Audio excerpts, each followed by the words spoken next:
All right. Hello, hello. Welcome to PHP Filtering Friday. Today we're going to be just messing around with this new PHP filter RCE thing. Apparently 10 months ago somebody used it on a CTF. However, it seems to have just kind of passed the world by. And you'd be forgiven for not noticing it because the current god of web application hacking, Albino Wax, who works at Portswigger, he completely missed it as well. But he tweeted it the other day, which is how I figured it out. And it sure is interesting. For those of you who don't know, by the way, the Tiberius Institute for Cybersecurity is officially open. All my courses, well, my 2 courses are there, along with the bundle. If you visit the Discord and go to the announcements, I think it's announcements, you'll find a special coupon code for 50% off. So if you have never bought my courses before, now you can have them on a dedicated site for 50% off. Okay, what is this thing? PHP Filters Chain. Alright, so this kind of took Twitter by storm a few days ago when it was tweeted. Basically, if you don't know anything about PHP filters, you've probably seen people do PHP Filters LFI. Like, if you've watched any streamer, let's just go to Hacktricks. If you have an LFI and you can control the start of the file name, you can do stuff like this. So you can give it a file starting PHP filter, and then you can do certain conversions. So the standard one is to convert to base 64. Give it a resource where the file is whatever, and you will get the file, any file, back base 64 encoded. Lots of people knew about this. Everyone's known about it for years. It's a very common LFI technique in a PHP app. The PHP : / is a special schema in PHP, and it basically allows access to a bunch of different streams within PHP. So obviously, usually, if you wanted to access like an HTTP file, you would do HTTP : //. Sometimes the include and the require or the file get contents functions in PHP will allow that. If not, you can obviously use the file : //, which is another internal one, or you can use this fancy PHP one, which allows access to a bunch of things. Now, ordinarily, there are only a few of these you would use.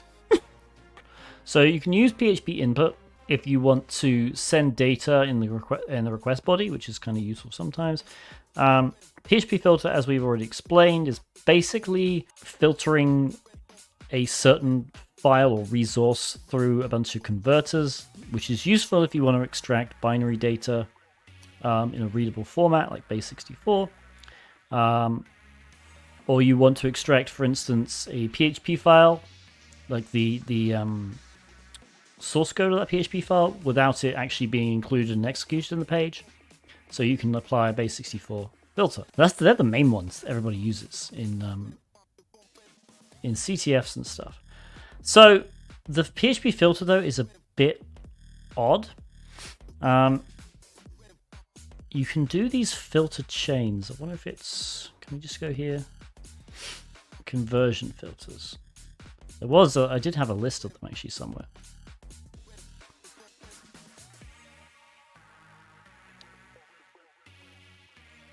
Give me just 2 seconds. LFI PHP filter. Let's find decent example. Oh, there we go. The High on Coffee blog is pretty good for this. Yeah, so this in this case, right? So they're passing a PHP filter. They're adding this convert.base64- encode, and then they're ending it with resource equals, and then some kind of path to a file. And the way to read this is kind of backwards and forwards. You look at the first thing. This is the file it's going to get. This is the resource, sorry. So in this case, it's the etc password file, right? So the filter, the PHP filter, is going to grab this file, and it's then going to apply these conversions in the order they appear here. So in this case, it's going to be convert.base64-encode. Now, what I think I was vaguely aware that you could string conversions together, but it's usually not done because you don't really need to, because converting something to base64 is all you need to do usually. But you can string these things together. What do I mean by that? Let's open up a blank thing and I'll grab my notes from over here. So let's say you've got this resource equals file.txt. All right, so again, this is very similar, right? We have the resource equals file.txt being fed into a PHP filter which converts the contents of the file to base64. So if I was to do this, let me show you what I have running. I have this get.php script. All it does is it iterates through basically, well, it's almost like a command line thing, right? So I'm reading in a line that I give it, and then I'm just echoing the file get contents of that line, okay? And it's in the loop, so I can do it as many times as I want. But this is all that's happening. Anything I type and press enter is going to be passed to the file get contents function, all right? And file get contents is a very simple function. All it does is read the contents of a file, right? So if I do example, let's do get.php. So let's do, what's a good file? Etsy hostname is Kali, right? Because I'm on my Kali machine. However, let's do Kali here. So if I put this PHP filter in and then do Etsy hostname, we get this value, which you probably guessed what it is, right? It's the base64 encoded version of the word Kali. I believe it has a new line as well, actually, because this file has a new line in it. That is pretty simple. So if you're wondering, well, why, like, how does file get contents understand the difference between just a regular path and this thing? It's PHP. It just does. File get contents understands certain schemas. It understands the PHP schema that basically just means, hey, go off and come back with whatever PHP gives me and just output it. All right. So what you can do, though, is if you use a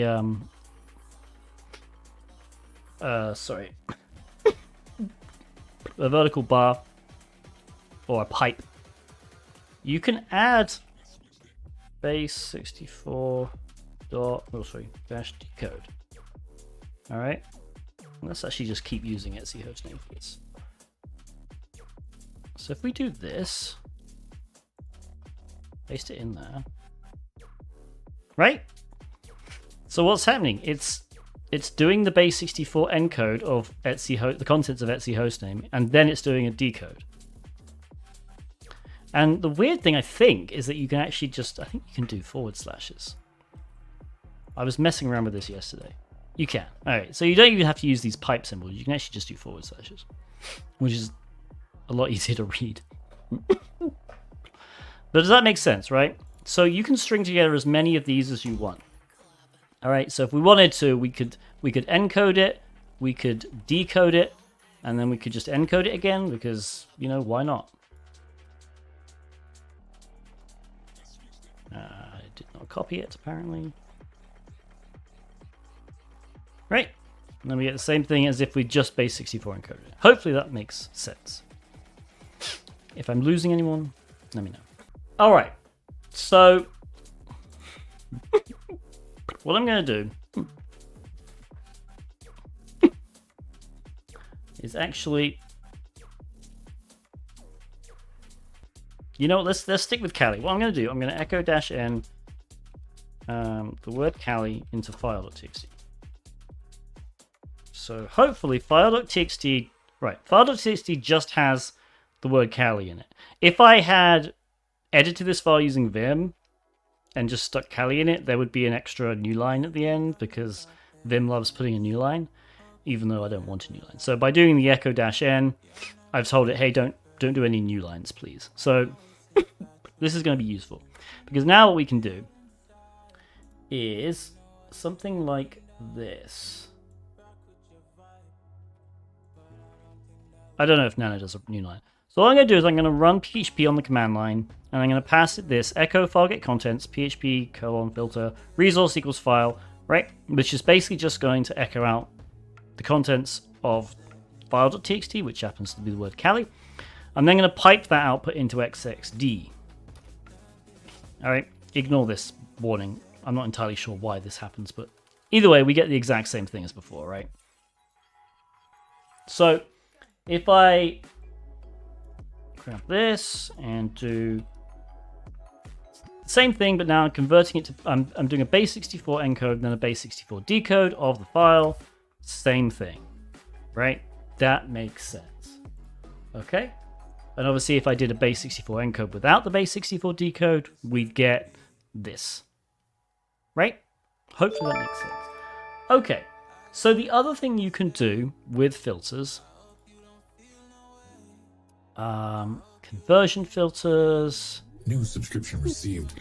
Dispensing gratitude. Gratitude dispensed. Thank you, 0x Andy. We can also, these are the conversion filters. The base 64 encode and base 64 decode are all good, right? We understand those. There are, however, these convert.iconv. If iconv support is enabled, which seems to be common, I guess. What this does is it converts the resource from one input encoding to another output encoding, basically. So it switches the encodings. So for instance, a common one would be if you wanted to convert UTF-8 to just ASCII, right? And all you really need to know about encodings is it's a way of telling, or it's a way of representing the bytes as certain characters, right? So in ASCII, every single byte represents one character. In UTF-8, it's variable. Thanks for all the content, Tib. I passed DJPT today and owe a lot of my knowledge to you. Nice, Redacted. Well done. Excellent. So UTF-8 uses variable length, so it understands ASCII. So pretty much it's identical to ASCII, but then if you have multiple bytes, so you can have 2 byte characters, 3 byte characters, 4 byte characters, I forget. I think it technically goes all the way up to 7 byte characters, but it's confusing. All you need to know though is that you can convert encodings, right? So you can take a certain encoding in UTF-8 and convert it into something else, right? You can effectively change the way those characters are represented. Now, this is usually fine, but what this research found was that, if I scroll down,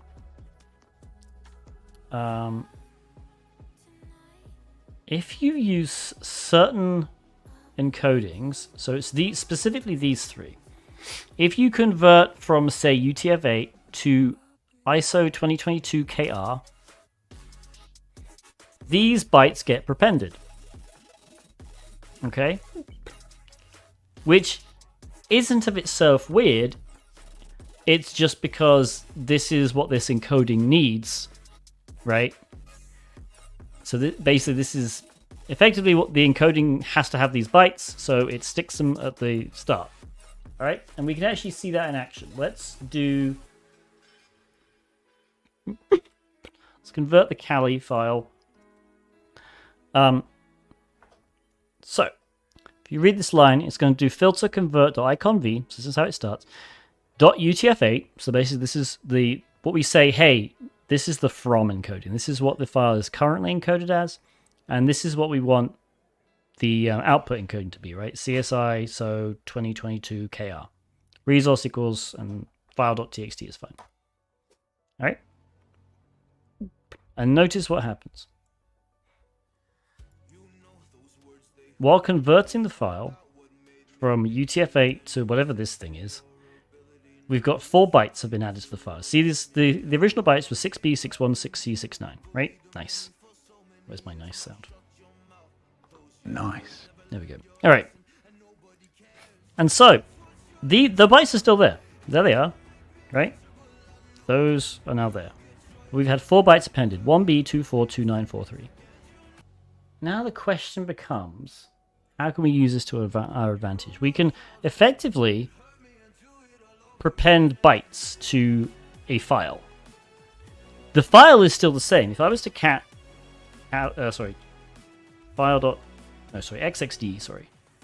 file.txt, the file is still the same, right? Nothing has happened to the file itself. All that's happened is that the string, which the PHP filter is passing to file get contents to output, has these new 4 bytes appended. Prepended, sorry. I'm gonna get that wrong so many times in the stream, and I do apologize. So what's interesting is when we then do a base 64 decode. Okay, so we know what happens when we do a base 64 encode on this file, right? We've already done that. But let's do this. So hopefully you can't really see that, but the end is identical, right? It's just file.txt. So what we're doing is we're converting the file, because remember you read these conversions left to right. So we're loading the file.txt, and then we're applying this convert. We're converting it from UTF-8 to this whatever this CSISO 2022 KR is. We're then doing a base 64 decode, which is weird in itself because obviously this is not base 64 encoded. But we're doing a base 64 decode anyway. We're then doing a base 64 encode. All right? Look at what's happened. We base 64 decoded this, right? Which makes no sense because these bytes here, these 3 bytes at the start, are not base 64 compatible bytes, right? This should have errored out. Okay? But it didn't. It didn't error out. And herein lies the problem. This is the crux of the issue. PHP, apparently when using this weird base 64 decode convert, if you have non-base 64 encoded characters, it just ignores them. It just removes them. But what have we done here? Once we did the base 64 decode, we re-encoded it, right? And what's happened? We've lost some data, firstly, but that's okay. We don't really care about this data. This is an arbitrary file. But we've written a C to the start of it. Okay? Is that odd? Yeah. We've written, and this is a C. This is a proper value. This is a 43. So this is a, firstly, it's in the ASCII range, so it's readable. But also it's a base 64 compatible character. Some of you, if your brains are engaged, you might be seeing where we're going. Why did the I disappear? It's just the way the base 64 interprets stuff. Alright? Because it decoded and lost bytes here, when it re-encoded, it shifted everything. Base 64 encoding works by, I think, separating everything into... So obviously every character is 8 bits long. And what base 64 does is it takes the first 6 bits and converts that to a letter, and then the next 6 bits. Let me go to base 64 on Wikipedia. And that's why we get padding, exactly, because not everything is divisible by... Yeah, so here we go, right? So this is our original text, man. these are the 8 bits for the M. But if we take these first 6 bits, I'm sorry, I should start again. These are the 8 bits for the M, these are the 8 bits for the A, these are the 8 bits for the N. We take these first 6 bits, right? We get a 19, which if you look it up in here, if you go to 19, you get a T. So the first character of the base 64 encoded value of man is a T. We then take these next 6. So this is the last 2 bits of the M plus the first 4 of the A. That equals 22. We look it up in the table. 22 is a W. We get a W. The next 6 bits happen to be the last 4 bits of the A and the first 2 of the N. Right? We get a 5, which is an F. And again, this worked out perfectly because 3 times 8, right, is 24. And 24 is perfectly divisible by 6. Right? So this is fine. What happens when you just encode M and A? Well, you get a number that is not divisible by 6, right? So we can fit 6 in once, we can fit 6 in twice, and we only have 4. And so this is why you need an extra 2 bits there for a 0. So basically that gets assumed to be a 0. And then we have padding to say, because obviously we need to make up the bytes, sorry, we need to make up the bytes. And so the padding takes up the rest of the 6 bits there. Shift cipher is not really a cipher. It's encoding. Encryption is an encoding. And encoding is an encryption. So, shift encoding. Sure, whatever. So we can write a C, which isn't of itself very useful. However, what this research showed, where is it? Is that if you chain a bunch of these encodes together and then do a base 64 decode to get rid of any nonsense and then do a base 64 encode, you can actually get any letter. You can prepend arbitrary data. And the beauty of this, sorry, where am I? Is that because when you do a UTF-8 to CS ISO 2022 KR convert, these will get appended always. All right, so I'm pretty sure I could just do. I hadn't actually tested this, so maybe I'm wrong. Let's try it. So we're going to copy this. So I'm going to do it twice. And then go into X60. Yeah. Right? So we get it twice. Okay. And the great thing about this is that 3 of these are not base 64 and decodable. And PHP's base 64 decode will just get rid of them. Which means if we just string a bunch of these together, so if we do, you know what, I'm gonna copy this entire line and into my text editor and do it in here. Let's do my PHP get script, which again is just doing exactly the same thing, right? So if we do convert base 64 decode and then encode, and then do it again.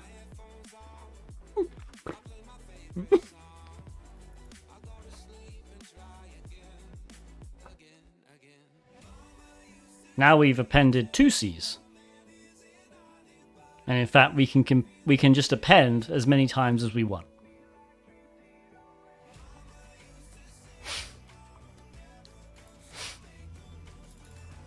And what this research further discovered is that literally by just chaining together a few different conversions, you can get any letter that you want. All right, and let's do that, right?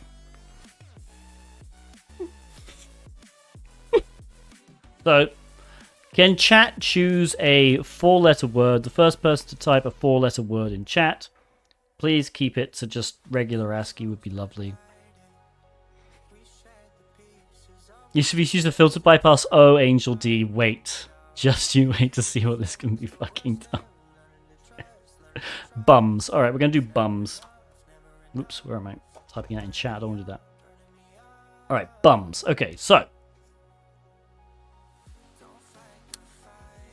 Where's my conversion? So I got this lovely file which I made. Alright, so the start always has to be this. So obviously this is familiar. This is our conversion from UTF-8 to whatever this crap is. Then we do an encode. Bear with me. We do an encode, alright? And then we do this weird one where we do UTF-8 to UTF-7. The reason we do this is to get rid of any equal signs. If we have an equal sign in the middle of our text, the base64 decoder will just complain. This is apparently the only time it does complain. So the amazing thing is, if you convert from UTF-8 to UTF-7, all the equal signs just disappear. Don't ask me why, I don't really understand that bit. Okay, we also have a separator, which is basically everything we need to do. Basically, we need to do this after every character. No, the limit is nothing. There is no limit to this. Alright, so actually I'm going to stick this up here. So what I'm going to do, we're going to take the B. So we want a B first. So we go down to this lovely thing here. Here's the B. This is the conversion for a B. So we're going to put it there. I'm going to toggle soft wrap. And we're going to do this. And we're going to do this. And then the only thing we need to do is do this. And you may have noticed I have changed the resource to php:/temp. And the reason I've done this is because this does require an actual resource to work. But php:/temp is literally just available. If we go back to this page, sorry. Temp. Where is it?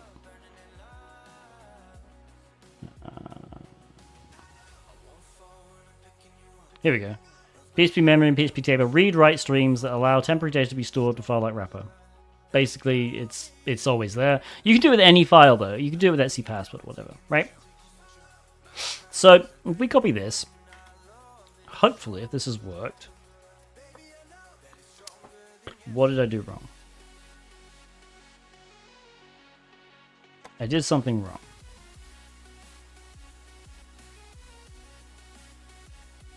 Did I not end it properly?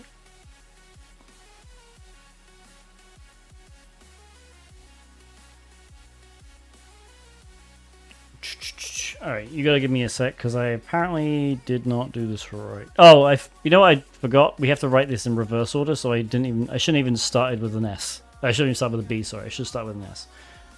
I did try this last night. This is, I mean, it's very finicky, so just give me a sec. Alright, so this should be that thing.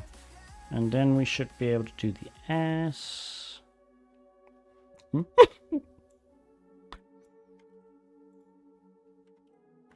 Okay.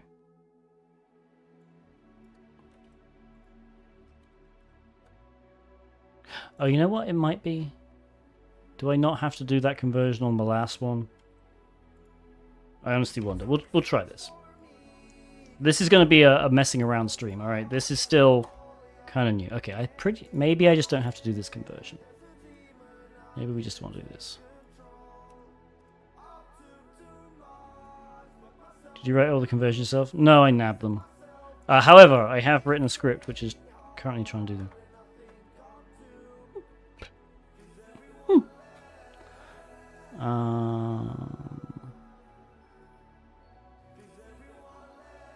You know what? Let me just cheat for a minute and use the script and see what the frick I'm doing wrong. Sorry, Python, PHP Filter chain. I'm just going to do an S, because that's all I want right now. Okay, let's copy this and see where I went wrong. Alright, so we're okay up to here. Why is that using a different one?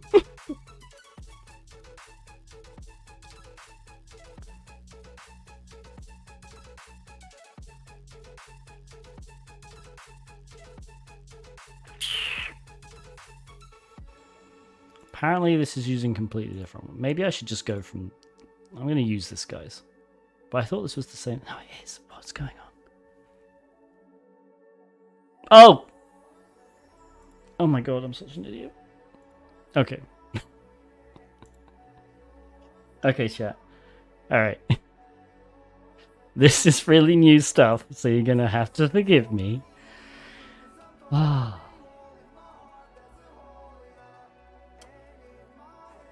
Okay, this is what we actually need to write. Because of freaking course it is, we need to write the base 64 version in.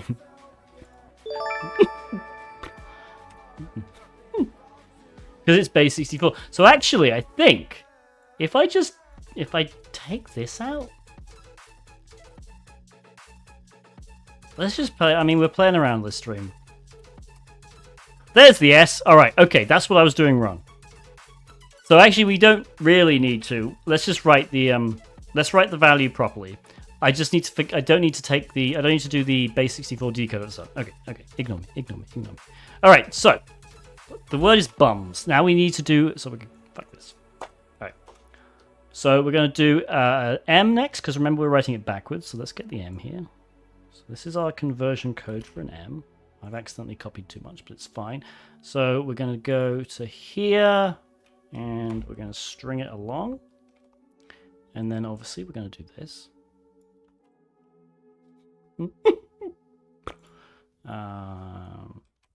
So we add the separator, this lovely thing, after every single character, which is why this thing is really annoying. Alright, so let's see if that did a UM. Sorry, an MS, it did. There was the MS, look. MS, right there. Alright, so now we need a U. Luckily, the U is quite tiny. Look at that. Lovely. Okay, so where are we now? We need to do this right here. Okay, and again, we'll do this lovely convert.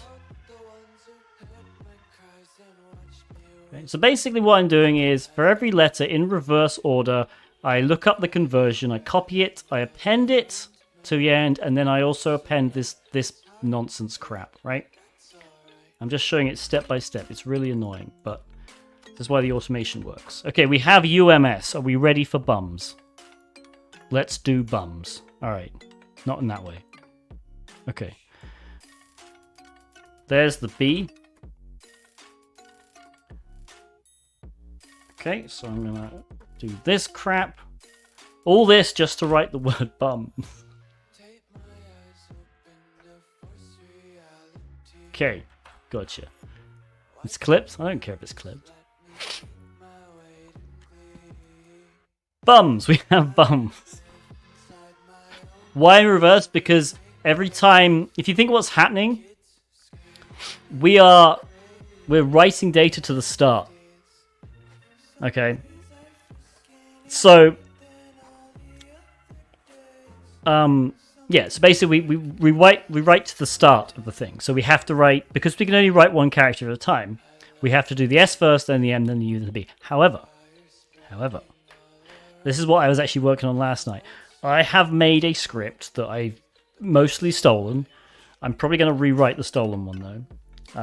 It's a PHP script that finds encoding chains that generate letters. And the script...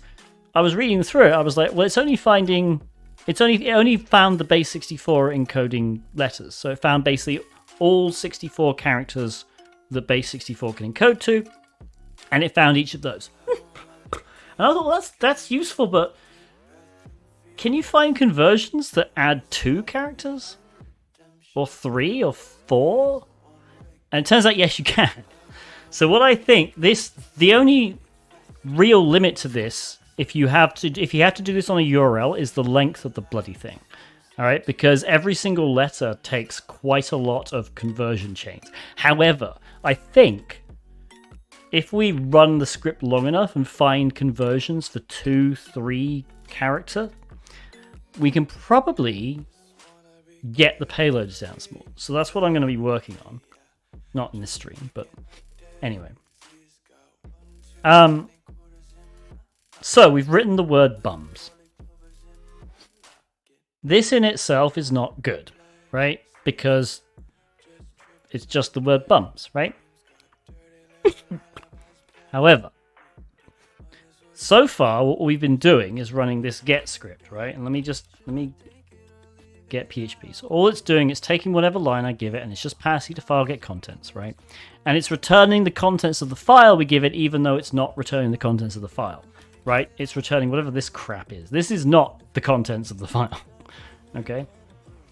And you know what? Let's actually see if we can do this with the Kali file, because I'm interested. Was it test.txt? No, it's file.txt. Okay, yeah, it does work. All right. So it works with any file. What if this gets passed to an include or require instead of a file get contents? Well, what's the difference between include and require versus file get contents? Anyone know in chat?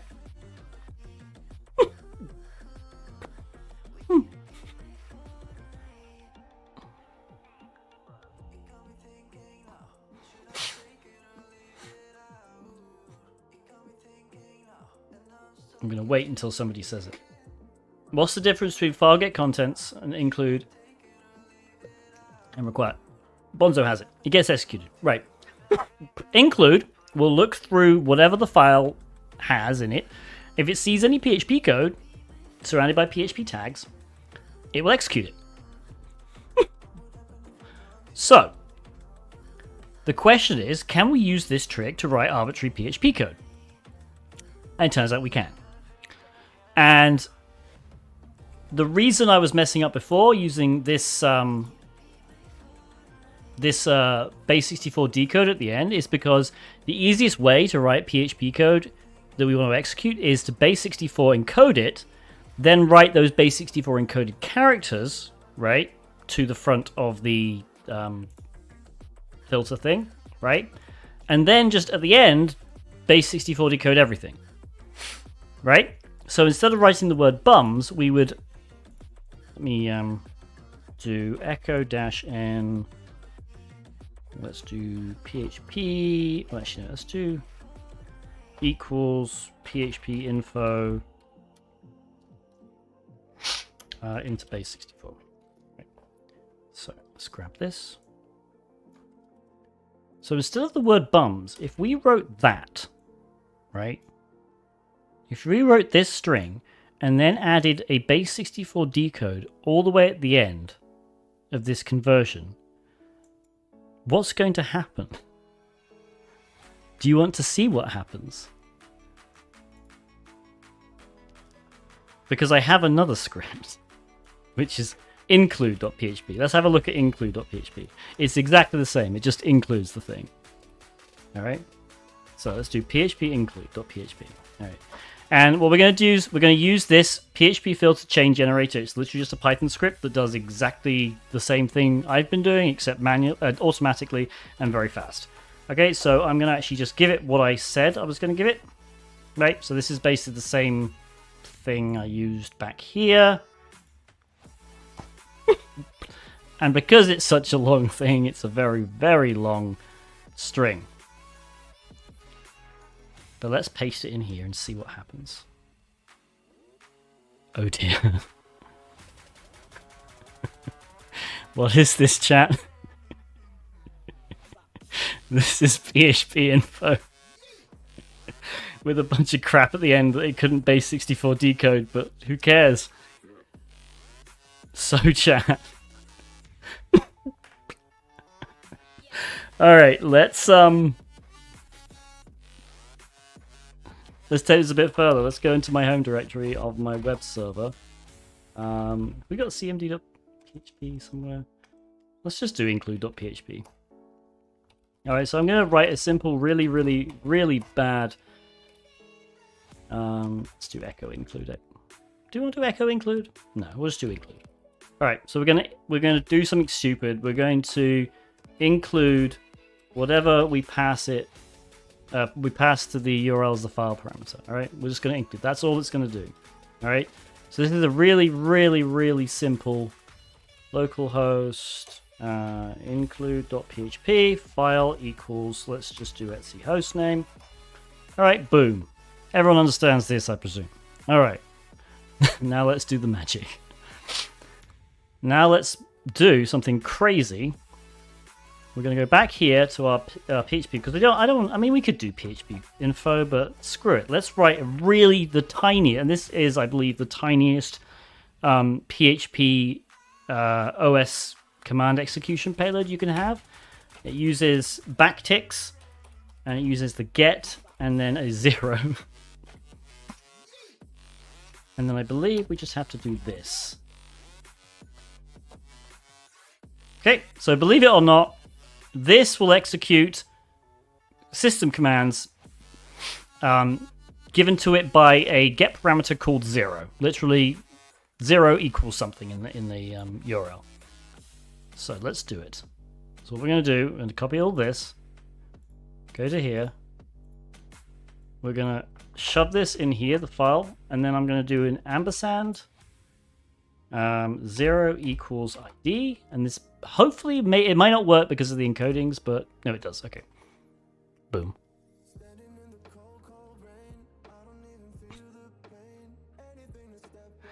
And please note, we didn't have to specify a file.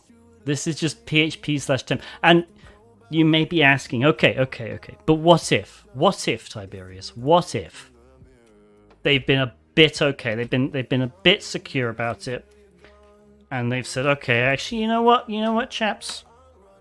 Dot txt, right? You can only include txt files. All right. So basically, it appends .txt to any file you give it. All right. So have we killed this? No. Turns out we haven't killed it at all.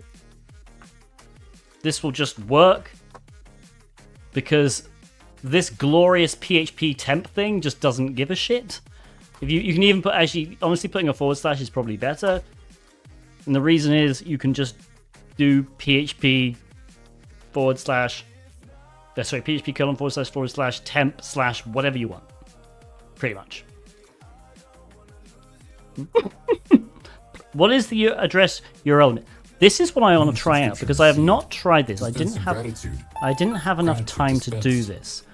But let's see if we can do something interesting and do something like, because I'm thinking, wait, can we localhost include.php? All right. I'm wondering, because we can give it because we can give it the whatever file we want. What happens if we do something like file equals PHP input, and we do a post, and then we just stick this thing in the post? I don't know. I've never actually tried this. We obviously need to do the command line thing. So, and 0 equals ID. Now, this may not work because of the .txt, but I just want to see what happens. What did it do?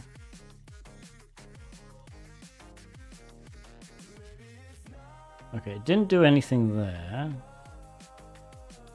What happens if I... Actually, hang on. I literally haven't played around with this. Okay, that doesn't work. Nope. I just wanted to see if I could actually do anything.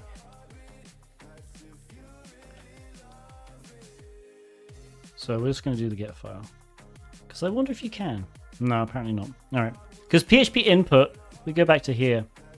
Read-only stream that allows you to read raw data from the request body. Do you need to write the post method in the PHP file? No, because we're not passing. We're passing the file in a get parameter, right? So this should still work if I do etc hostname. See, these are always, even in a post request. It's kind of weird. Even in a post request, these are get parameters. It doesn't make any sense. But I was wondering if I could do something like this. I wonder if I have to change the encoding.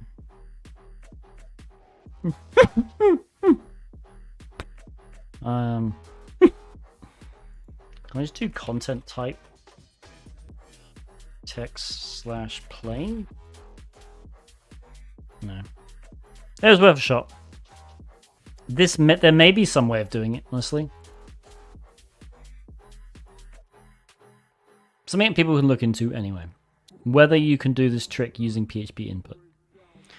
However, does everyone understand exactly what's going on? Anyone understand? I should say anyone not understand. It is magic, yes, it's brilliant. It's just incredibly. So really, the only restrictions on this are obviously you have to be able to use PHP filters, which means you have to be able to inject at the start of an LFI, right? PHP input is enabled, you should be able... I don't know if that's true or not, though. Oh, actually, yeah, that's true. Maybe.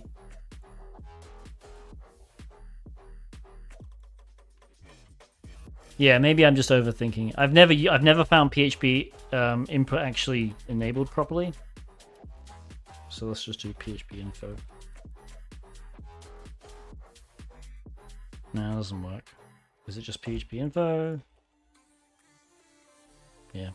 It might be that this is disabled by default. I have no idea. Anyway. Let's go do some TryHackMe.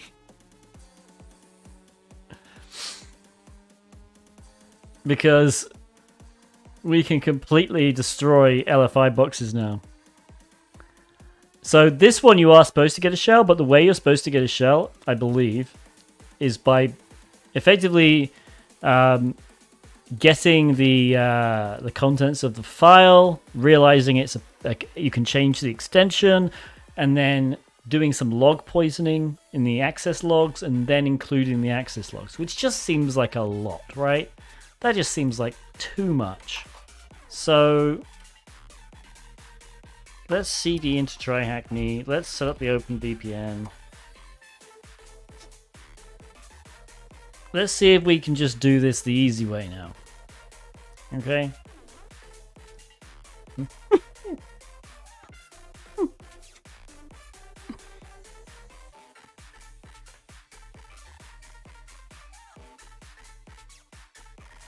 All right. So we have a file there. I'm going to actually delete this include though, because I don't want that. All right. Let's see if we can do this. When is this going to get up? All right. Is she connected to the VPN? Yes. Can I ping this box? Yes. Okay. So why is it not connecting? Okay. Now it is. Or not. Come on. Well, a few minutes. Okay, all right. It may take a few minutes. That's rushing. I guess we could just curl it.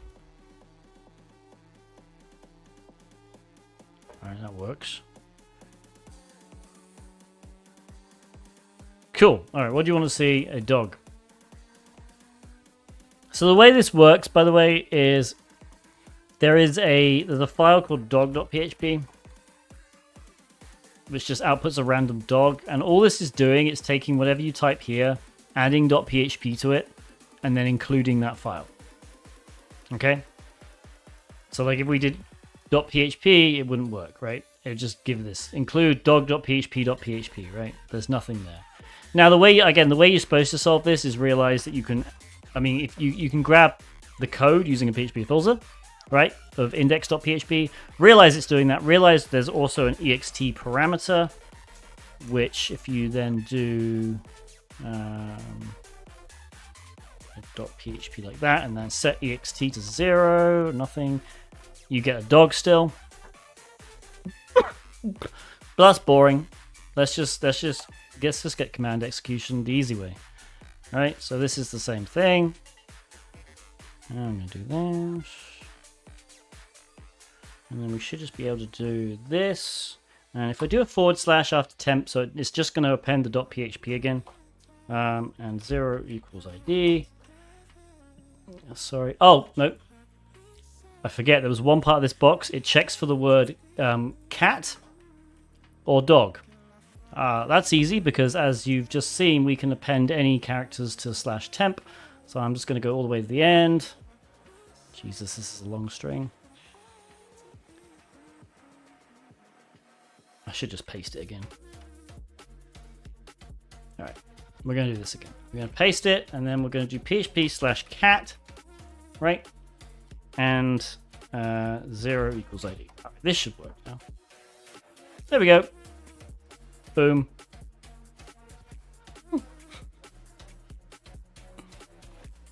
So you can even use this to bypass filters, like a certain word has to be in the file. That's okay. Just put it after temp.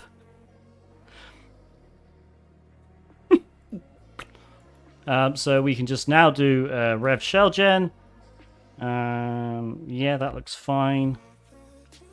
What was the intended way? I'll show you the intended way. We've done the intended way on this stream before. So I sent it repeater.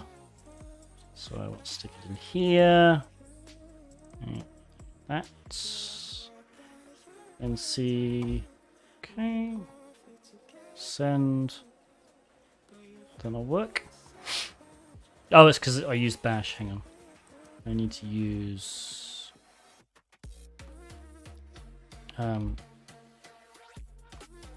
This is a better one for PHP, I think.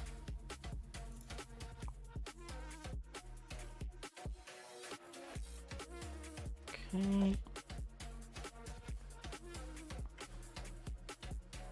I did actually do this the other day, so I think it's just the wrong. Yeah. Why are you not working?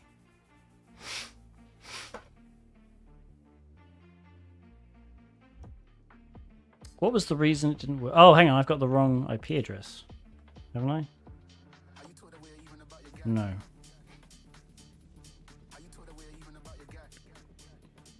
How did I do this the other day? Can I just get a curl, maybe?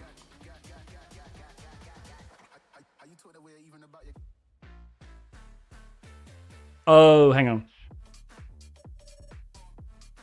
Yep. I know what I need to do. I need to just surround it with the bash -i. Alright, so hang on. Let's just do bash %20 -i %20. Let's put these in. I think this should do it. I think, maybe.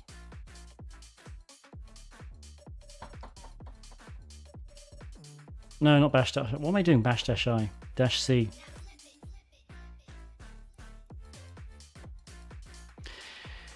Oh, this worked the other day. It is bash -c, right? Yeah. So I think I'm just not encoding it properly. So let's actually just rev shell. Since we can actually do it in bash now, we'll do it in bash. I'm just making sure I've got everything right. So I'm just going to take this, go to hackverter, do bash -c, surround this. Oh god, no. Hang on, I don't. If I can do this before I see that, technically it works. URL encode. Here we go. Let's see if this works. I think this should work. I need to do an NC.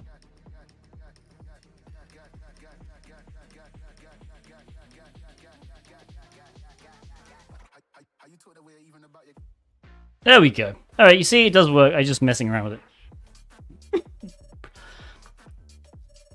Alright, see how it works.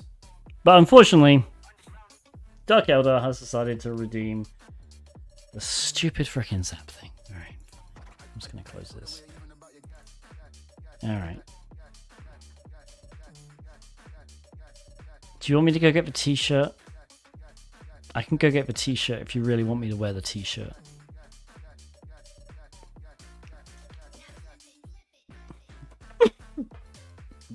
It's up to you, Dark Eldar. T-shirt or no T-shirt?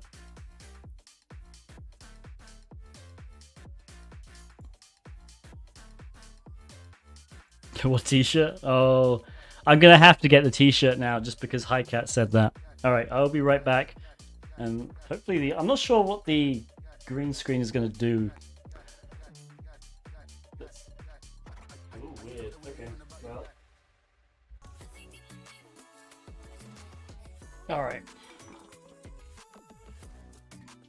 Here's the T-shirt.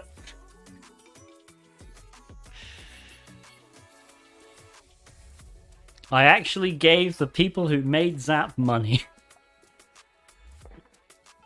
I've technically given the makers of Zap more money than I think I've given... Actually, no, because I have a burp license.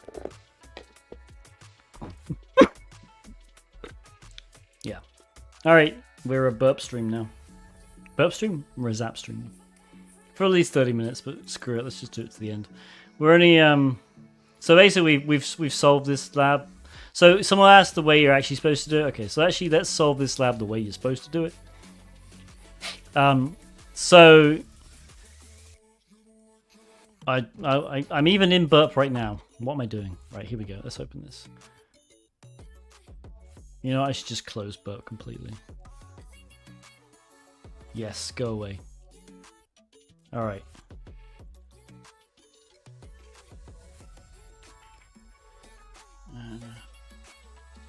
My goodness, I'm already hating this. Alright. Alright, so the way you're supposed to do this box is... You click on a dog, you click on a cat. It says here you go to your proxy tool. So, we see if we go to... Jesus. Resend. Can I like... Okay. No. There we go. Imagine not having that as the default. Oh god. Alright, so basically... Right, there's the send button. So if we view cat, we see it gets stuff from cats, right? If we view dog, it gets stuff from dogs. So if you try to like just do dog/6.jpg, it gives a lovely error, which tells us that it's appending PHP, right? Because we said, hey, can we view dogs/6.jpg, and it tried to view dogs/6.jpg.php. Right? Makes sense? Let me turn the music down a little bit. So we could try, if we put index here, it would grab the index.php page, which is what we're currently on. However, the index.php page would just recursively call itself, so we're not going to do that. Alright. Instead, what we're going to do is we're going to use PHP filters. Right, so let's use our PHP filter. Just grab us here. Alright, we'll do this convert base64 encode, right? That's what we want. And resource. Okay, we'll just do this. So now if we go back here. Okay, put that in there. So now if we do index, it should, because we're in the home directory, grab the index.php file, because remember it's going to append .php to whatever this string is, right? So even though we just end in index, it's going to actually be index.php. So it's going to load that resource, it's going to base64 encode it, and hopefully output the results. And I'm an idiot because also only dogs or cats are allowed. However, we can fix this because we know, remember there's a cats directory, right? We know there's a cats directory because we saw it when we loaded it. So we can just do cats ...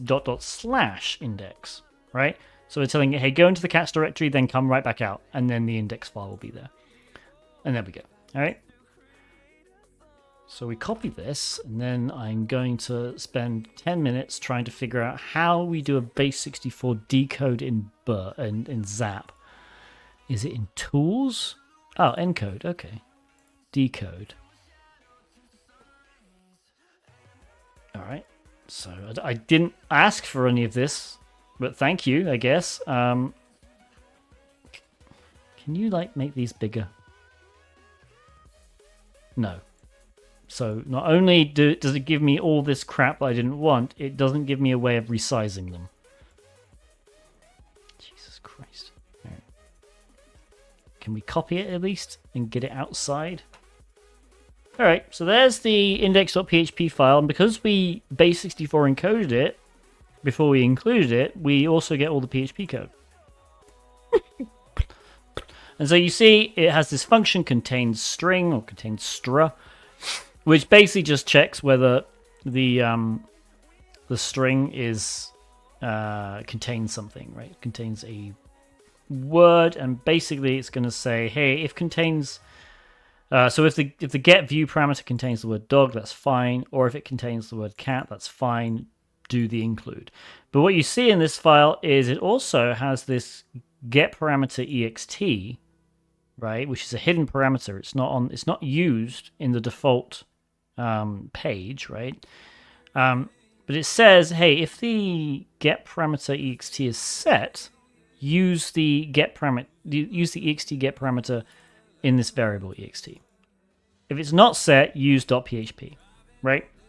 And then when it does the include, it just appends whatever this variable is. So because we weren't using an ext parameter in the URL, this was defaulting to .php, and that's why we got that. So now what we can do is we can actually turn this into a real or a useful include, because what we can do is we can say, okay, can you give us Etsy password? But remember, if we just send this now, it's going to try and append. Oh, hang on, I need to do cats. Cat slash dot slash. Actually, I need to do several dot slashes. Right, we're just doing directory traversal.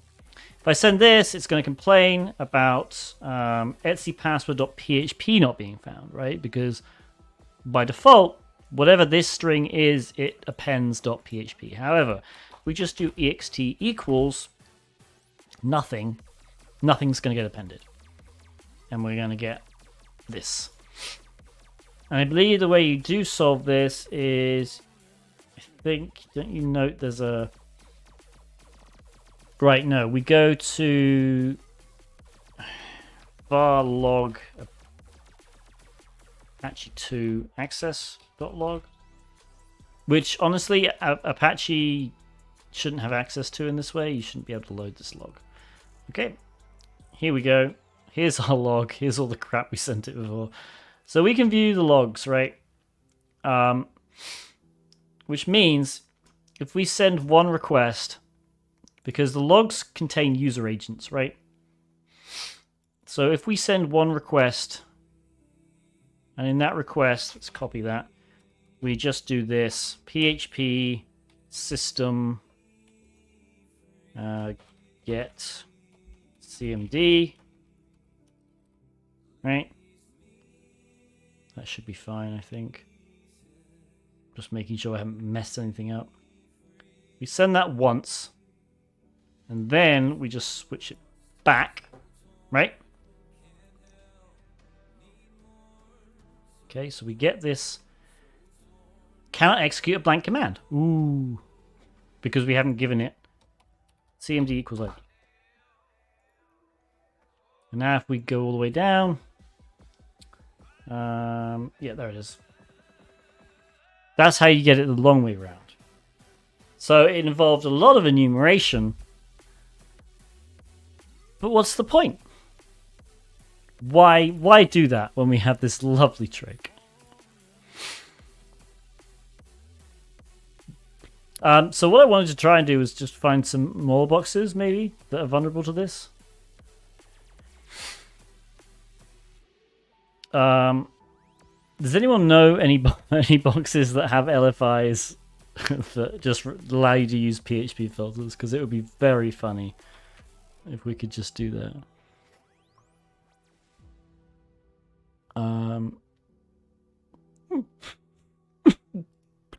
So the file inclusion room, I'm not sure if this one does. Maybe it does. Local file inclusion. The thing is, we can only do it if we control the start.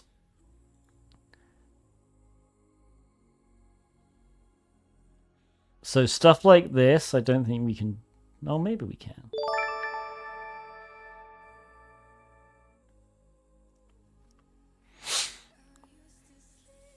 This is more of a walkthrough. Yeah, I'm just trying to find stuff where we can try it. Maybe we can try this one. Let's just start the machine and just see if we can. I'm just messing around right now. I've explained the vulnerability. The vulnerability is super cool. Anyone have any questions about it? By the way, this is, I'll put this in chat. This is the PHP Filter Chain generator that I was using to automatically create filter chains. I don't think this is optimized, and I was explaining more at the start of the stream. The way it works, if we open the source code, what am I doing? I could just open the source code on here.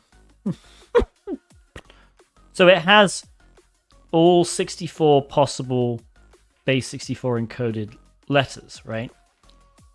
And it will encode them one by, so it will basically just start prepending them one by one to whatever base 64 value you need to insert. However, I think there's no reason why you can't find a conversion string that will find 2 characters.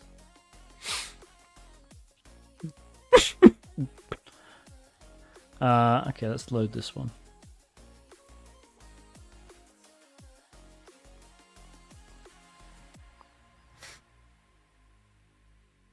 Yeah, so this is the write-up. This was the original script, so it only worked for the specific characters that he wanted in his base 64 payload, like these. So this is the other script as the conversions. This is the actual where I got this from. So this is actually the script I stole to generate them. Maybe I can actually show you that working. Gen encodings. Did I have it open in here? I'm gonna open it in here. All right, where's PHP? Gen encodings. All right, so basically this has all the possible encodings. The way it works is kind of weird. What happened? There we go. But effectively it just tries random ones. It's not very good. If you read the code, it just tries random crap until it finds stuff. So if I just run this, I think what I've done,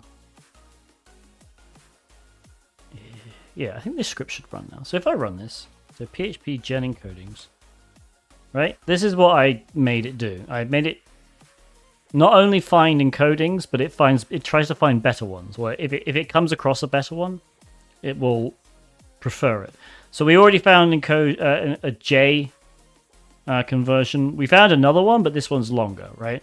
So if we scroll down, it found this G conversion, but then it found a better one, which is 32 bytes shorter. Okay, this one. All the way down, and you'll see some magic starts happening. Here we go. It found a conversion for capital I, lowercase b. Right? So it found a conversion that gives you 2 characters. And in fact, there are a ton of these. Right? If I just cancel it, it just keeps going. It finds a ton of G's. Let's just scroll up. Found OA, DK, ZZ. It does find some beefy ones as well, which are probably completely useless. There we go. CAC it found.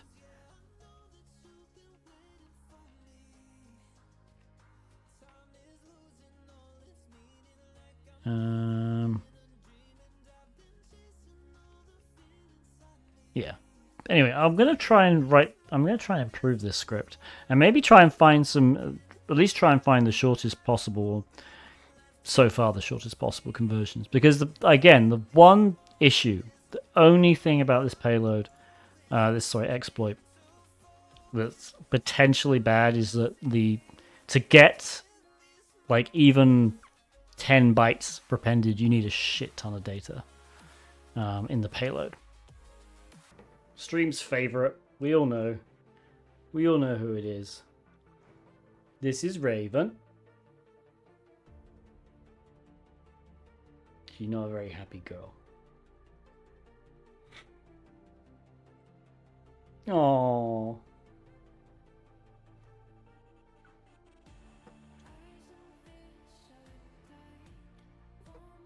I know, sweetie. I know you're a grumpy girl, but the wheel demanded it. All right, sweet. Okay. Okay.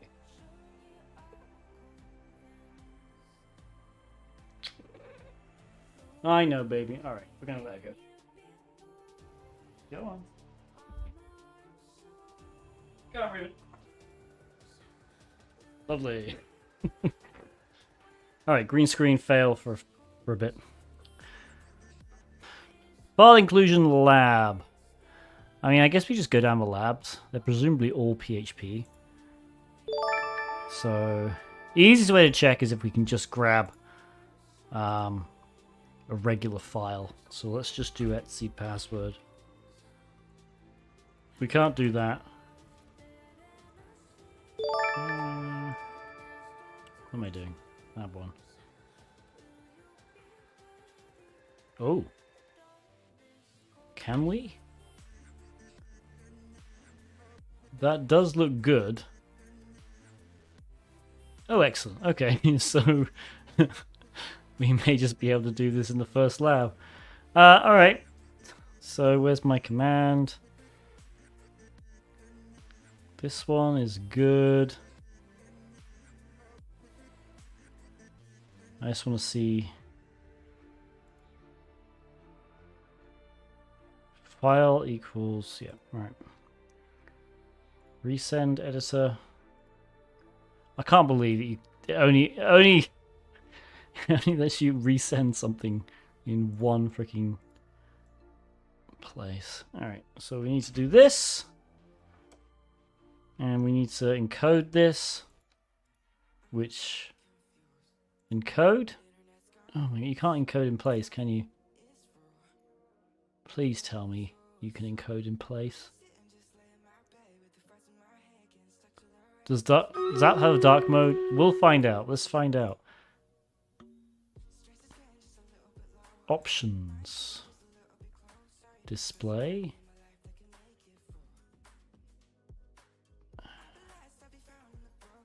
God. Not enough units. Look and feel. Is Nimbus the... God, no. Go away. What do I do? Actually, that kind of looks good.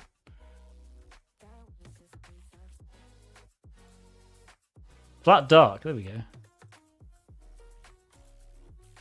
Oh, there we go. Alright, good. Manual request editor. Alright, so apparently you cannot just right click and encode or do anything useful. So we're going to encode URL encode here, and we have to select all this crap. Close that. Jeez. All right. My goodness. Okay, and then we do an and 0 equals ID, and hopefully will this work?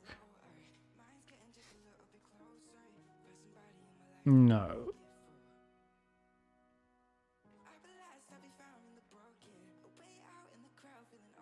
But did it actually because it's, yeah, maybe it didn't execute it. Maybe we just need to do sleep 5. No.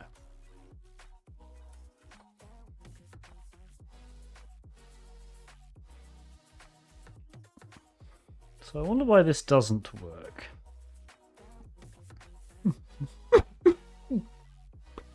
I could do a / just in case.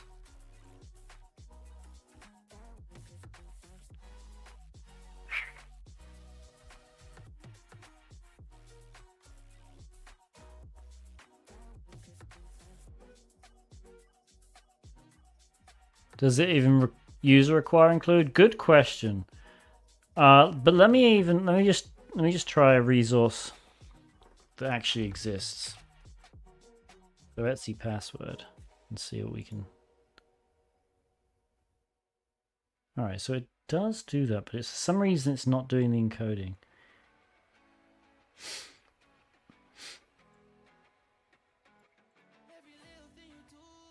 Oh no, maybe it is actually. Oh, you know what? It might be system is not. So actually, we shouldn't do this as an immediate one. Let's do Python. Let's just do a very basic PHP info, right? Let's see if we can just do this, because the system might be disabled. But usually, if you can't do system, you can do this. So again, we need to go up here. Encode. Oh, Jesus. So what's the point of having the encode if you can't just...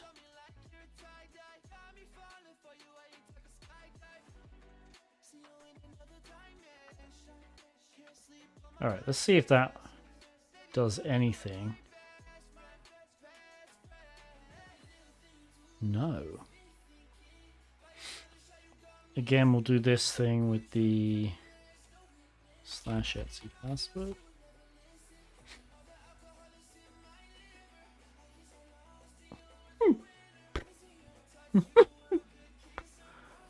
Alright, we'll just try something very simple then.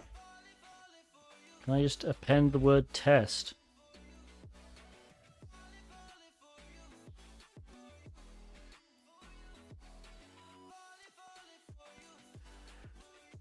Do I even need to encode all this is my question here now. Can I just do this? Resource equals Etsy password. Let's see. Yeah, okay, so for some reason this isn't working. Now, it might be that there are some encodings that don't work here. So one thing we could try is just doing this. Just do one of the very simple encodings.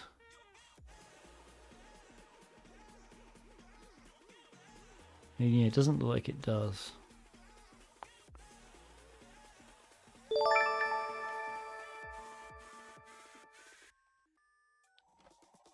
Base64 encode.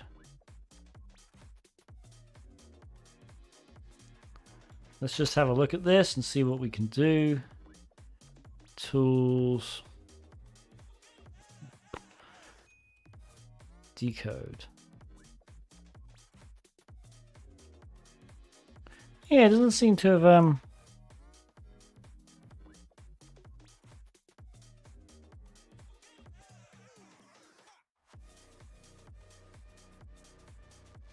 not entirely sure why it's not working. But what we can try and do at least is use the PHP converter thing to grab this page's source code. This is lab1.php. And we can have a look and see what it's actually doing.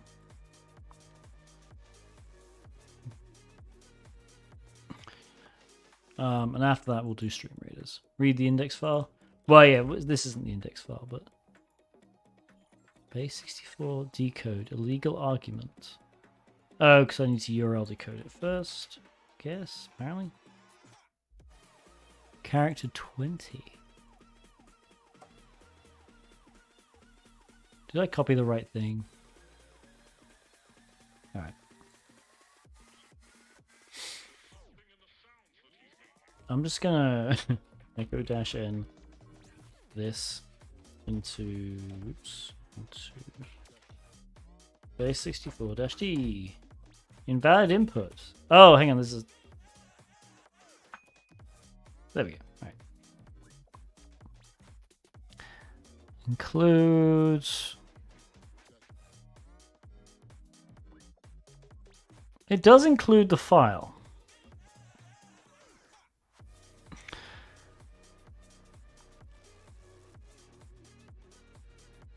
So I don't exactly know why this isn't working. Because obviously we can... Where am I? We can do this conversion.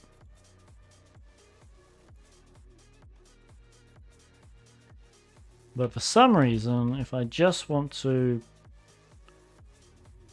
prepend this...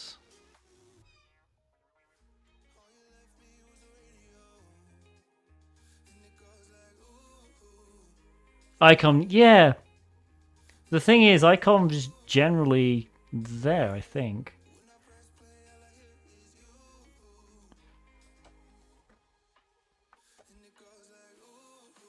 It's entirely possible they disabled. They may have disabled this lab icon with this lab because of this bug, though.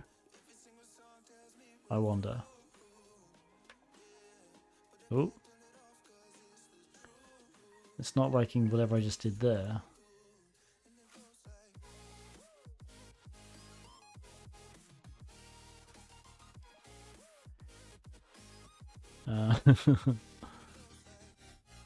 No, that's just how Zap works. Zap loves, for some reason, putting this in here. Can this actually work? Can I just refresh this? Alright, so it does work like that. Let's just paste it in here. Include. So interestingly, it's not liking this.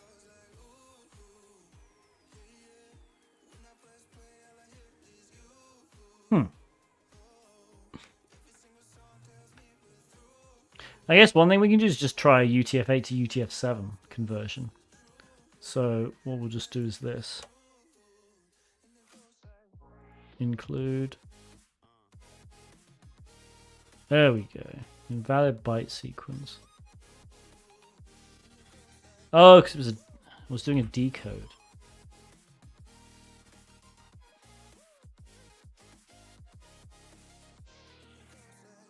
Right, hang on a minute. Again, we're really just messing around with this right now. I have no idea what is vulnerable and what's not. So this is interesting. This did...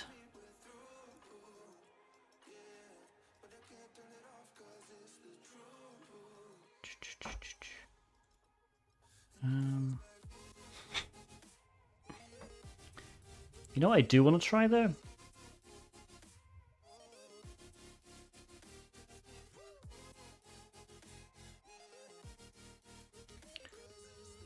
Let me actually try the Etsy password thing again. I want to see if it has a... Okay, that doesn't... So, hostname maybe?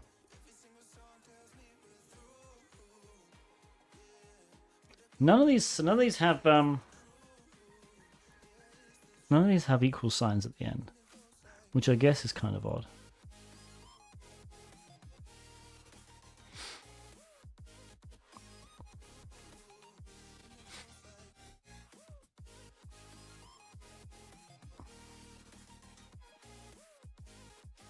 Etsy password, come on. Oh. Well, I guess that shows that if you mistype something, it does just fail the conversion. If the conversion doesn't exist, it just fails gracefully. Ooh. Oh, okay, that's fine. All right.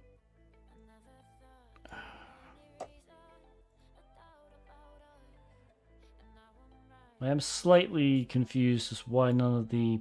I may just be lucking out, I guess, or unlucking out. But none of the things I've asked it for to base64 encode have had an equal sign at the end for padding.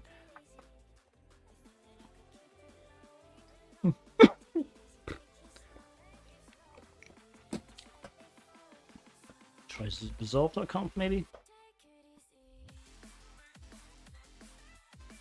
Oh, didn't like that. Try dev null, yeah. That's very true actually. Failed to open stream.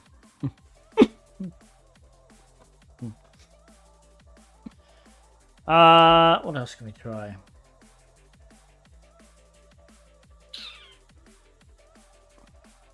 Let's just have a look at my Etsy.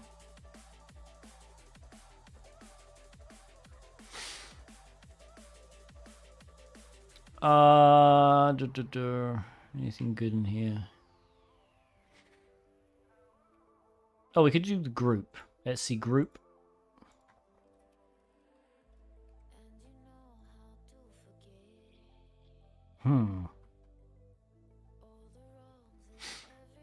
Does the base 64 encode? Oh, maybe it leaves off.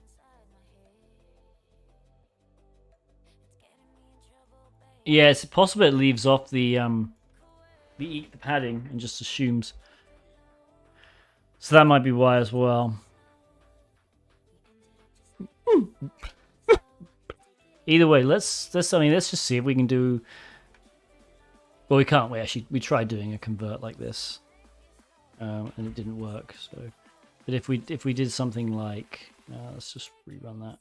Etsy password, but then add that on. Yeah, it's not working. So likely iconv isn't installed on this box. So the question is, it's possible they updated it, to be honest, as well. So people, because you're not supposed to get shell on this box, I think. Okay. Any other file include boxes that people know about? LFI.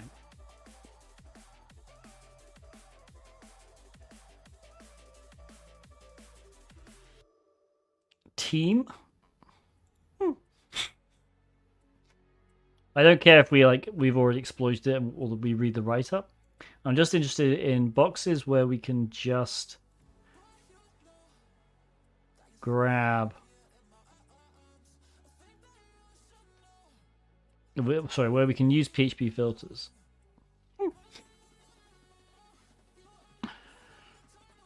Team share. Okay, this looks good. You can just grab Etsy password, so maybe this one will work. Let's try this one.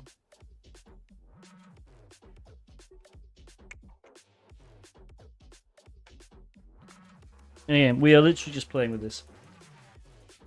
Anyone not know what we're doing? Did anyone join the stream late? Wants me to go over something again?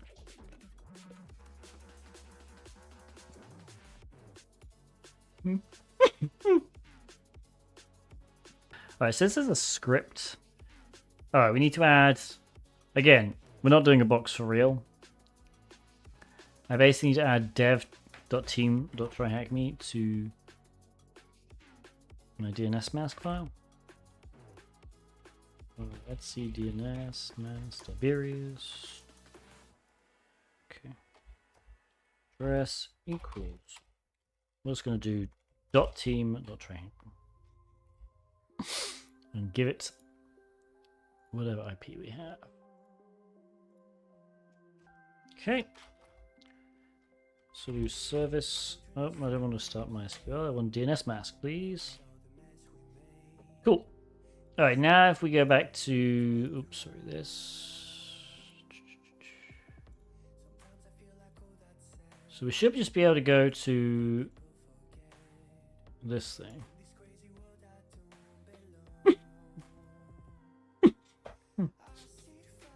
Yep, okay, so now we can grab Etsy password.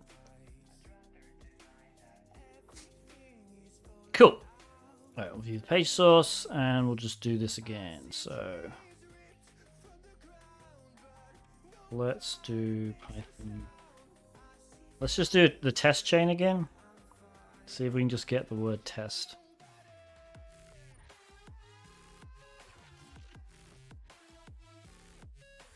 We can! Yay, this is going to work. Alright. So now we can just do, we'll do PHP info and just show everybody how it's working. Alright, so go.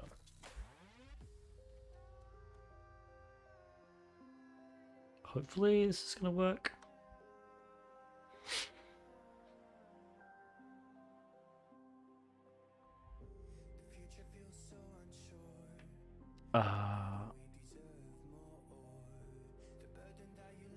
Did it return? Oh, it did return. That's good. That is the actual page. It's not a recent exploit, so actually a CTF person wrote it up 10 months ago. And apparently it's been a while, it's been around for a while, but it's only just recently kind of gained traction. Alright, so now so that did work. I was just in view source mode. This is the PHP info page. So we can now do our little trick where we do get 0, and what we're going to do is we're going to hope that system command is available to us. But what we're going to do, actually, you know what?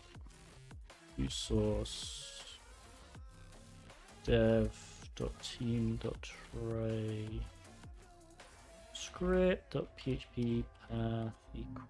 Let's just put let's password back on there, make sure it's working. What did I? Oh, it's page, not path. Alright. Let's do this, and then we're going to do and 0 equals ID. And it works. So now we can just literally go back in here, grab this one, go to resend, request editor, ignore all this crap. Let's go to another shell. Rev shell gen. Rev shell gen, please. Okay. What I need to do is surround this with bash-c, which we're going to do. So I'm going to do bash-c like this, encode this with a URL encode like that. Do nc-nvlp4444, and then go back here, go to manual request editor, and instead of ID, we're going to send this. And then hopefully, yep. What does get 0 do? Good question. So this is, as far as I can tell, this thing is the smallest PHP command execution thing available. What it does, yeah, that's fine. So this angular bracket question mark equals is PHP shortcode for literally just pretty much echo. So it's going to echo, or it's going to return whatever we put after the equal sign. And what we put after the equal sign is a backtick. So we have $_get 0 between backticks. The backticks in PHP, I believe, are an alias for the system command, which runs OS system commands. We then do a space. Sometimes you can get away without the space. You don't need the semicolon there. But then you end it the regular way. But what does $_get do? Well, $_get is an array that has all of the they're called get variables, but they're URL parameters. So in this case, in this URL, what you have is a page parameter. So if we wanted to access the page parameter in PHP code, you could do this. You could do page, right? So what 0 does, the great thing about 0 is it's an integer. So you don't need to put quotes around it, right? So that's why this payload is slightly shorter. If this was technically speaking in PHP, you could just give it a string there and it'd be fine anyway.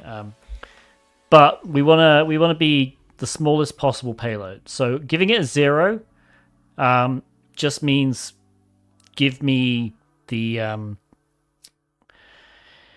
give me the get parameter that has a value of 0, right? The parameter name is 0. It's really odd, but either way, so what we do by sending that and then using, where is it? Ampersand 0 equals, we are creating a URL parameter called 0. Does that make sense?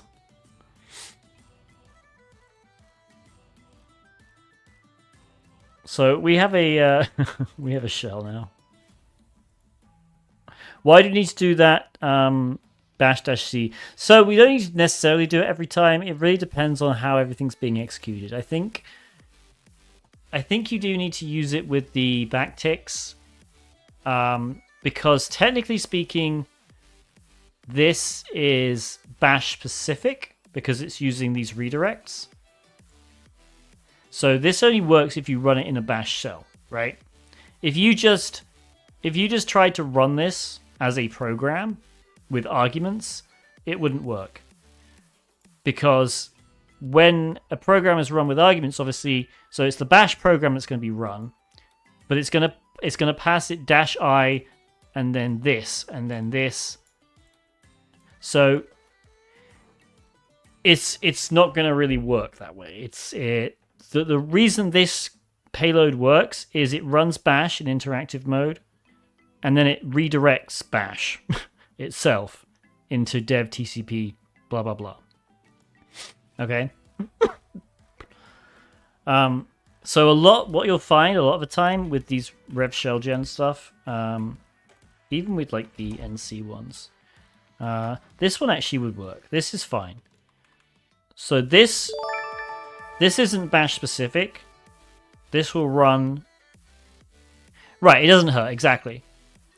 If you use bash-c every time, you'll be golden. This one can run as a regular command because literally the nc is taking arguments -e, bin sh, this. NC understands all of this, basically, that's what we're saying. If you try to use, I think, McNod, this, however, does require bash specific, and the reason it does is because obviously it has semicolons, which are bash specific. It has redirects here. It has pipes. Okay, this is not a program that can just be executed. This is a program. This is a string that can be executed in a shell. And I think with the way that the backtick thing works, I think it doesn't get executed as a shell. If you have a way of doing shell exec, right, in PHP, sorry, shell exec will execute it in a shell. Okay, so if you have a way of using the shell exec function, that will execute in a shell. But I think maybe let's just do PHP backticks os execute. Backticks is the execution operator.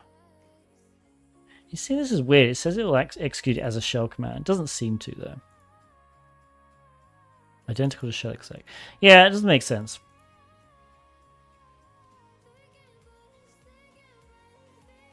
Either way, if your shell doesn't work, surrounding it with bash-c and then putting quotes around it, it will almost definitely work if bash is installed. Sometimes you can get away with it, sometimes you can't. In this case, it didn't seem like we could get away with it. I do wonder if we can do something easier, though. Rev shell gen -ls.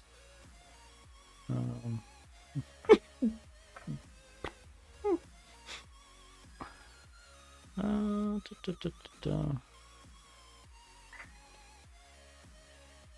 wonder if we can just use Python or something.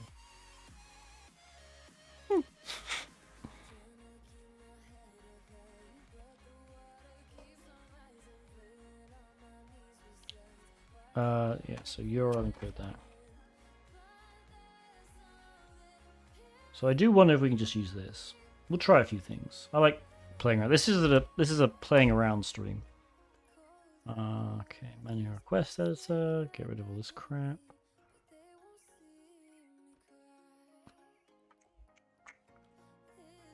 will that work? No.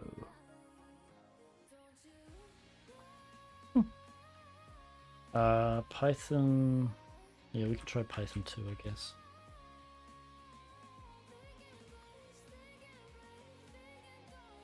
I guess this may have been Python 2 all along. So let's just try this with Python 2. Or Python 3 first, actually. Okay, there we go. I just need Python 3. So that did work. I just need to specify Python 3. So this was this. And this is a valid... It's weird talking about... shells and processes are different. So... a shell allows you... A shell is a process, right? And it allows you to execute other processes... but in a much... That's a good way of explaining it. Much more dynamic way, maybe? However, if you're just executing a process, then really all you can do with a process is the process name and then an array of arguments. I guess the easiest way would be to see... C++ execute process, I guess.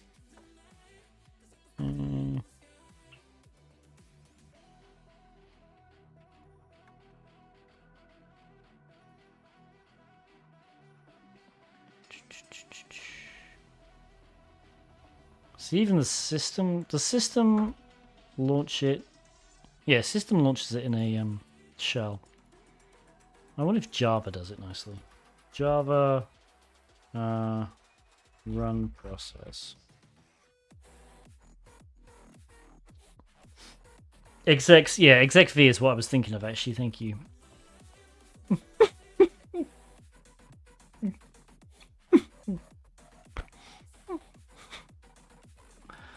Okay, process name. Here we go. All right, so actually in Java it makes it kind of easier. So the process builder in Java takes a command and args, right? So I'm pretty sure this is an array. And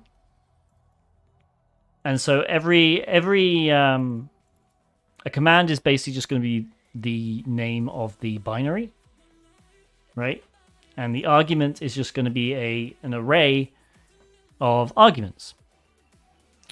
And that's how programs work. If you're writing a program from scratch, actually might as well show it in public static void main string args. Sorry, string args like this. All right, so in Java, because Java isn't a shell, Java is a program. If you compile it, the main function in Java, which is what runs when you run the Java program, has access to this args array. All right, and args0, I believe, is actually the name of the process itself. But args1, let's say we, for the sake of argument, this is Java, and we're running program, right? So we're just running. There's going to be a program dot.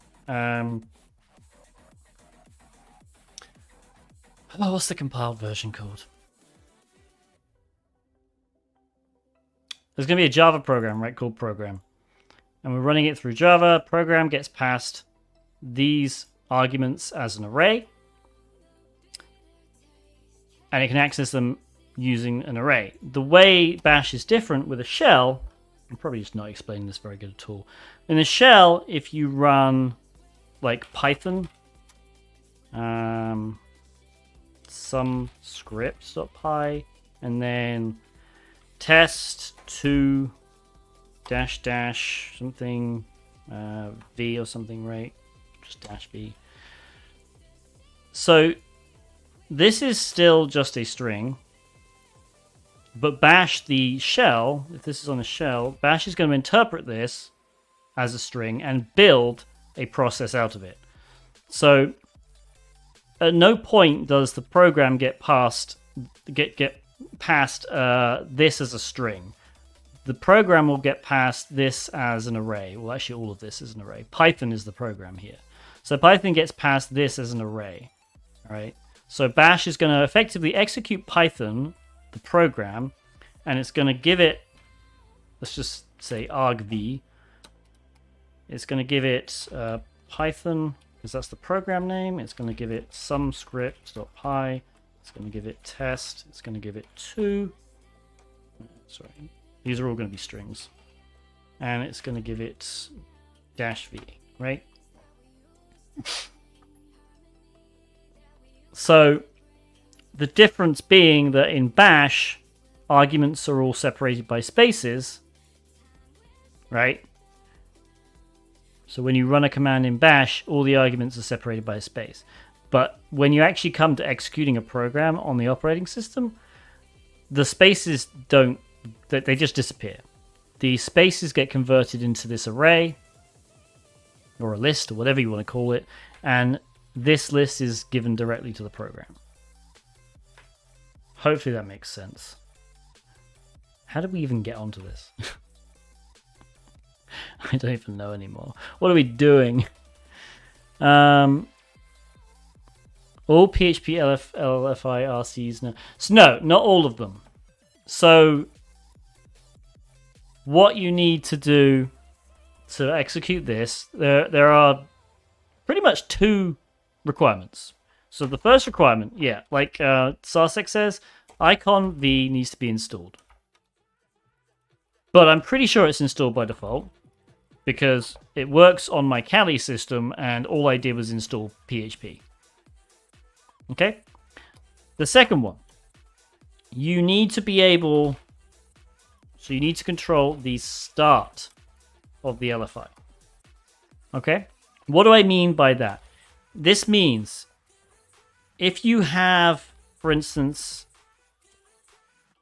an include that looks like this in your PHP code, path to directory dot get file, right? So effectively all that's happening here is whatever we give as a file parameter in the URL, this gets prepended to it, okay? If this is how the include works, you cannot do this trick. And that's because you need to somehow get the PHP filter at the start. And there's no way of doing that. All right, not even if you do ... slashes. All right, because if you think about it, even if you do path to dir, right, ... slash, ... if you even give it infinite ... slashes, all that's going to get is a /. And then if you do your PHP filter, this is meaningless, right? Yeah, absolutely. I'm not saying... So obviously, I mean, yeah, this is exploitable still to grab other files, because all you can do is do file equals ... slash ... Oops. Right? You can just do a string of ... slashes and then any file you want, etc password, right?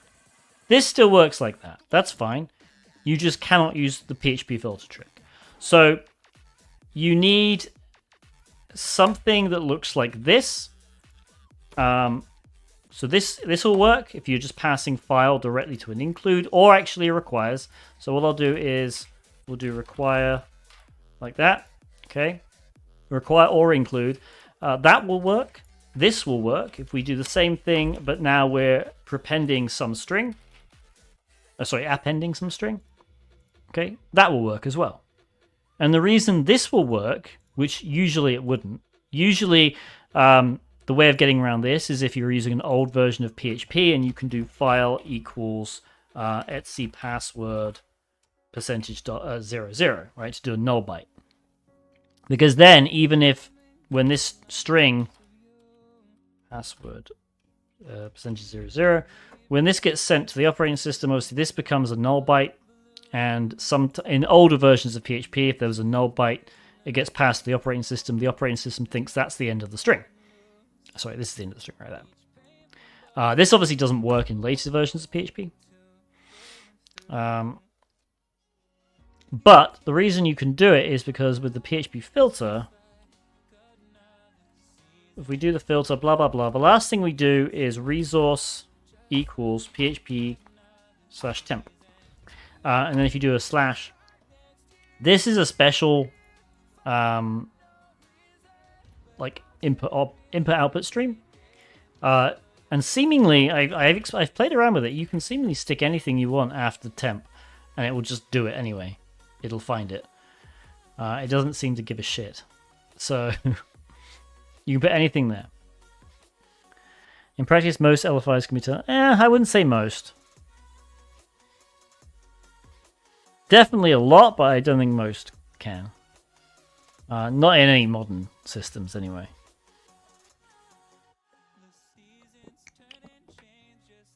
Because usually a patch, the process that actually runs. So obviously the easiest way to get code execution out of an LFI in PHP is to poison the log file, right? If you can get PHP code into the log file and access the log file via an include, that PHP code will execute. However, most, I think by default on Apache, the PHP process is running as www.data. The Apache process that actually writes to the log file is running as root, right? That's because Apache needs to listen on port 80. And so generally speaking, stuff in var log is not readable by regular users. You have to be root at least. And I believe, I may be wrong, but I'm pretty sure you cannot just grab the access log in most PHP installations. It's just a fun thing to do as a CTF. Hopefully you learnt a bit about PHP filters and why they're apparently more janky than ever. On the screen of my socials, please give me a follow on Twitter. Join my Discord server where you get announcements of these streams, and you can also just, ping me and talk to the community there, and it's all very fun. Subscribe to my YouTube where I slowly but surely upload these as YouTube videos. And if you aren't following me on Twitch, why aren't you following on Twitch? Give me a follow on Twitch. All right. Thank you so much for watching. I hope everybody has a great weekend. I will see you on Monday for Cyber Mentoring Monday. And let's raid paleontologizing.